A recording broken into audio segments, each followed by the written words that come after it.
Okay, so as you heard in the intro, we just have this little project file. We got like a disco sample, we got a bass line, and then we got some drums and some cassette noise. So I'll just start from the top. The cassette noise is pretty simple, it just sounds like this. As to be expected. The drums are just a pretty simple pattern. They're just like this. But something I want to note, I notice a lot of people are doing in these kind of tracks, is these particular style of claps is like this. I'll show you. So what I mean by this is like it's not like a 909 clap where it's very much like a hand clap. It's almost kind of more of just like that kind of sound. And what's happening a lot? Oh, there's a little error here. What's happening a lot is people are putting them like a little bit before the beat, like this, which just gives it a lot more of like a human and realistic kind of feel. I'm gonna copy this over real quick, but yeah. So that's just like something I noticed Cody Currie does a lot. Mallgrab does it as well. All those people, and all these samples are in the description. You can get them for free. And yeah. So after that, I want to talk about probably the next most important thing is the sample. So our sample sounds like this. Oh, whoops.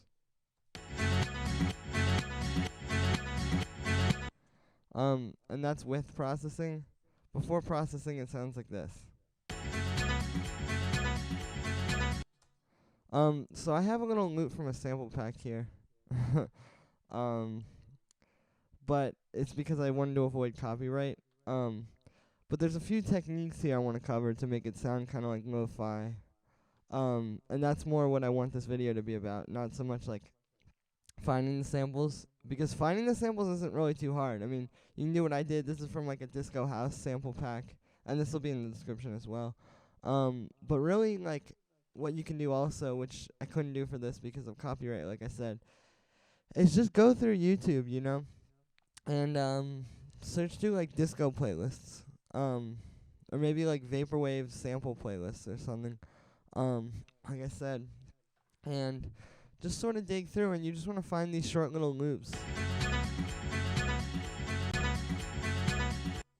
They're just like with the pianos and strings and stuff and the bass lines, and that's just really where all the groove is in. There's really not too much else to it. I guess I would recommend listening to like Daft Punk and Justice a little bit, and yeah, just try to do sort of like what they're doing in those tracks, but with more of like a lo-fi house approach, where it's like simpler and more dirty and raw. So on the topic of making it dirty and raw, I have these two effects on here. I have the vinyl distortion, which sounds like this. So that's what takes it and kind of crunches that high end and makes it like really dirty. And then I just put a bit warmer the saturator over top of that,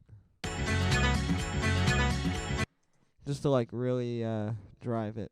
After that, I just sidechained it to the kick, 'cause that's kind of a important thing in disco and French house, is like that sort of a very pumping thing with the sample where it goes like this.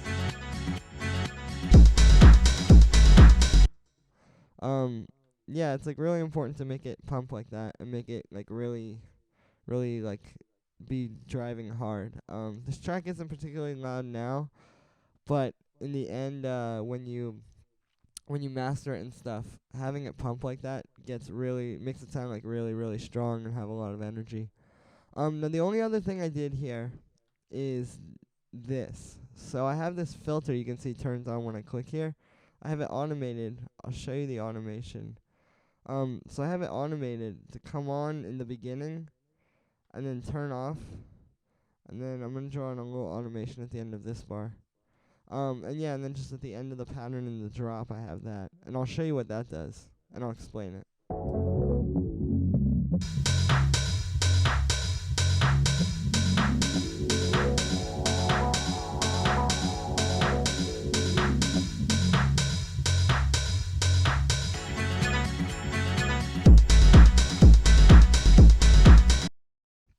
So you can see, I use the Ableton filter here. You can do this with most filters. I just put on the LFO, doing about like this, like just kind of slowly like pulsing around. And you can also draw this in, you could like take your filter frequency and like do all this kind of stuff, and if you want to be more exact, but I was just going for like a quick solution here. And yeah, what that mimics is just sort of like, like in Daft Punk and stuff a lot, and like the old French house tracks, they would actually sit there with the filter and turn it throughout the track. But since we're working in a computer without analog equipment, this is the way you do that, is you just sort of get that filter motion. And then you'll see at the end of the loop here,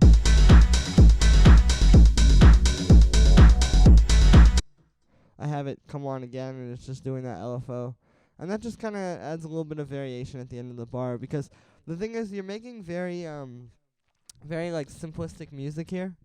Like if you think about it, it's almost kind of like techno, in the sense that it's sort of just like a pretty simple loop that keeps repeating and repeating, and that's where the musicality comes from.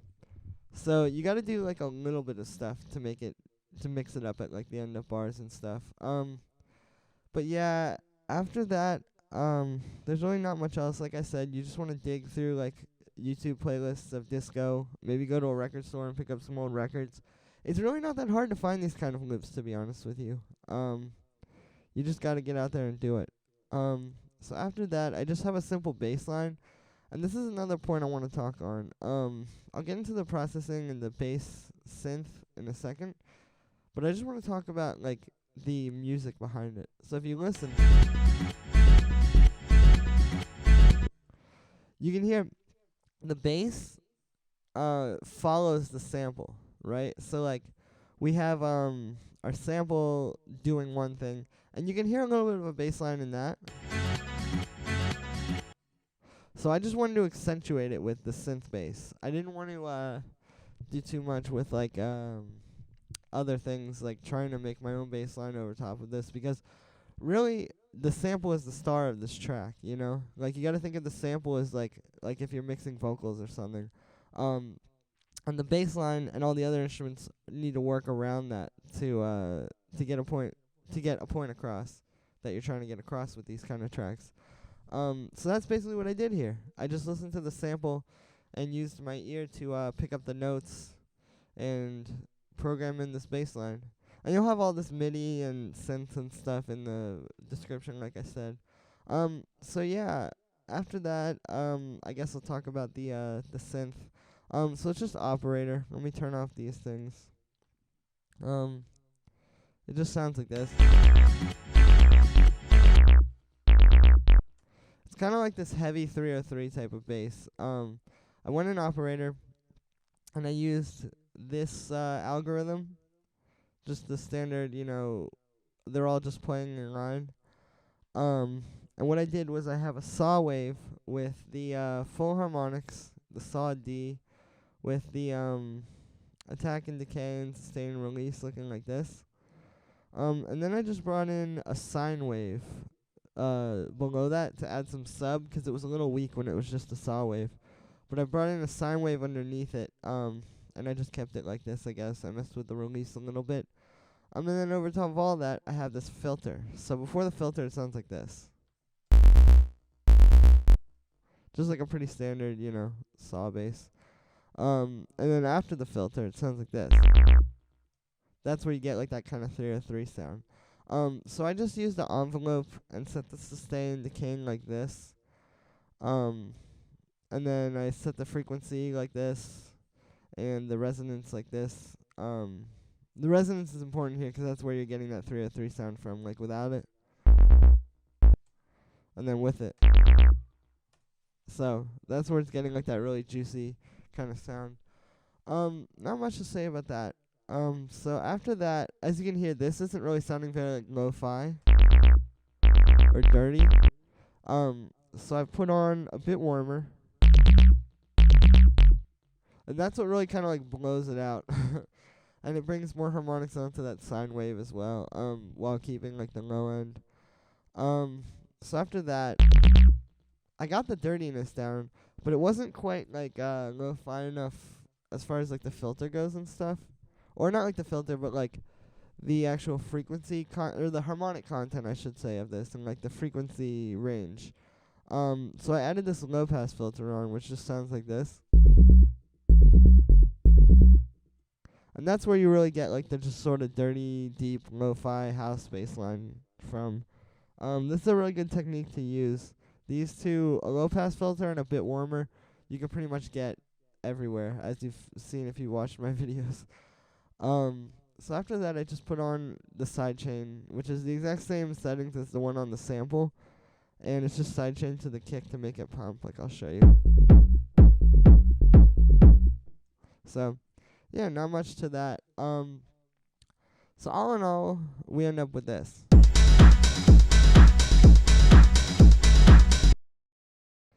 And yeah, you know, there's not really too much to it. Kind of just have to get chopping up samples and get started. But yeah, I just wanted to make this video to show that it's like really not that hard to make this style of music. 'Cause a lot of people are not really sure and they don't know where to start with sample digging. Like I said, just look through disco playlists on YouTube. Look at what like Daft Punk has sampled. Look at like what Mulgrave and Cody Currie and all those people have sampled, and just sort of get out there and start doing it, I guess. So yeah, this project and all the samples and MIDI and stuff will be in the description. But I just want to say thank you very much to everybody for watching. I really appreciate the support. Go in the description, download this, follow me on social media, and also get my sample packs. On my Bandcamp, I have 2 sample packs, House Music Volume 1 and Volume 2. They're each $5 a piece, and they've got a bunch of samples in them to get started, you know, producing house music if you're new, or if you're just like somebody who's a little bit more experienced and just want to try something new and get some new sounds to work with. They're great for both applications or anything you could need, really. So yeah, just go ahead and check that out as well. Thank you, and have a great day.